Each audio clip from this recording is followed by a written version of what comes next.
রাত ২টা। শহরের সবচেয়ে পুরনো রেল স্টেশন।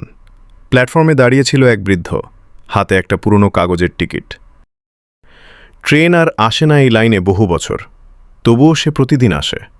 স্টেশন মাস্টার একদিন জিজ্ঞেস করল, চাচা, এই লাইনে তো আর ট্রেন চলে না, কিসের অপেক্ষা?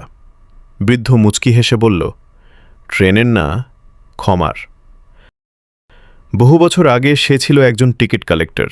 একদিন এক গরিব ছেলে বিনা টিকিটে উঠেছিল। ছেলেটা কাঁদতে কাঁদতে বলেছিল, মা হাসপাতালে, ভাড়া নেই। কিন্তু নিয়ম ছিল নিয়ম। বৃদ্ধ ছেলেটাকে নামিয়ে দিয়েছিল পরের স্টেশনে। পরদিন খবর এলো ছেলেটার মা মারা গেছে, আর ছেলেটা নিখোঁজ। সেই দিন থেকে বৃদ্ধ অবসর নিল, আর নিজের শেষ বেতনের টাকায় কিনল একটা টিকিট, যে ট্রেন আর কখনো আসবে না।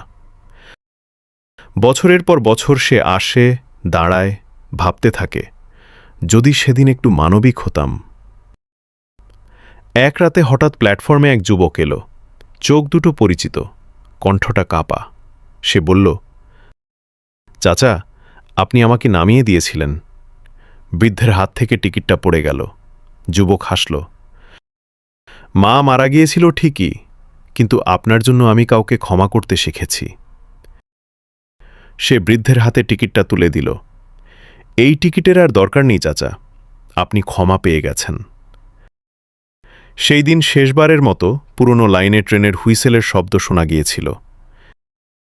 কেউ বিশ্বাস করেনি, শুধু বৃদ্ধ জানত, কিছু ট্রেন সময়মতো আসে না, কিন্তু আসে ঠিকই।